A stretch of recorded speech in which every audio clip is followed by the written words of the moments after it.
جس ادارے میں ہم پڑھاتے ہیں اس ادارے کا بڑا ہم سے راضی رہے. یہ کرتے ہیں ہم، اس کے لیے کچھ نہ کچھ ہیلے بہانے ہم کرتے ہیں. برادری، قبیلہ، علاقہ، بستی، لوگ کسی طریقے سے ہمارے ساتھ مطمئن رہیں. کرتے ہیں نا یہ سارے کام.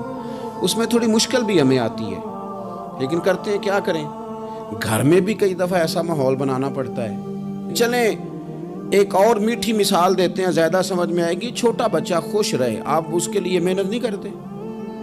وہ چھوٹا ہے، اس کو خوش کرنا فرض ہے ابا پہ. لیکن وہ کہتا ہے کہ میں نے موٹر سائیکل لینا ہے. چھوٹا ہے، چلا ہی نہیں پائے گا، تو ابا پھر اسے راضی کرتا ہے، کہتا ہے بیٹے چھوٹا سائیکل لے لے، چل میں تجھے اڑانے والا جہاز لے دیتا ہوں. مقصود کیا ہے کہ اس کو ناراض نہیں کرنا، یہ روئے نہ، اس کا دل نہ ٹوٹے. ہو یارو سنو نا میں کیا کہہ رہا ہوں. اگر چھوٹے بچے کے لیے وہ چیزیں ڈھونڈتے ہو، میرے ابا جی نا اپنے نواسے کے لیے کھلونا لے کے آئے تو بچہ بڑا ہی کھیلا تو ابا جی کہنے لگے لو پیسے پورے ہو گئے. میرے بچے کو پسند بڑا ہے نا، پیسے پورے کر چھڑے نے. دیکھو نا جی کتنا اس کو راضی ہوا ہے. تو انسان کیا کرتا ہے کہ کوشش کرتا ہے چھوٹا بچہ بھی ناراض نہ ہو، تو وہ چیزیں وہ ڈھونڈتا ہے کہ اس کو کیا پسند ہے. چاکلیٹ لے جاؤں، فلاں چیز لے جاؤں، آئس کریم لے جاؤں. تو ایک بچے کے لیے، گھر کے لیے، سربراہ کے لیے اتنی محنت کرتے ہو، تو وہ کام بھی ہمیں ڈھونڈ کے تلاش کرنے چاہیے نا جس سے رب راضی ہوتا ہے، اللہ راضی ہوتا ہے. بتاؤں وہ کون کون سے کام ہیں؟ نبی کریم صلی اللہ تعالیٰ علیہ وسلم نے ارشاد فرمایا 3 لوگ ہیں جنہیں دیکھ کے رب مسکراتا ہے. یا رسول اللہ صلی اللہ علیہ وسلم وہ کون کون سے؟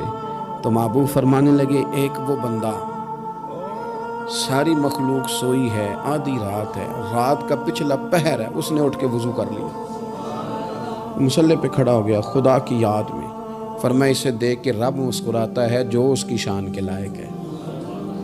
مسکراتا ہے اللہ. یہ تو سونے کا ٹائم تھا، یہ تو گہری نیند آنے کا وقت تھا، رات کا پچھلا پہر. رات پوے تے بے درداں نو نیند پیاری آوے، تے درد منداں نو یاد سجن دی ستیاں وی آن جگاوے.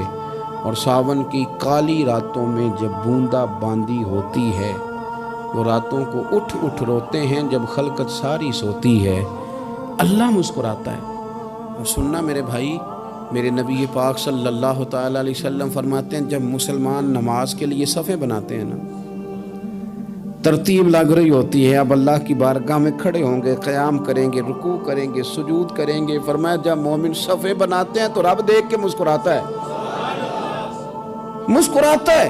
کمال ہو گئے عروج بندگی کا جب بندے کو دیکھ کے رب مسکرائے. خدا بندے سے خود پوچھے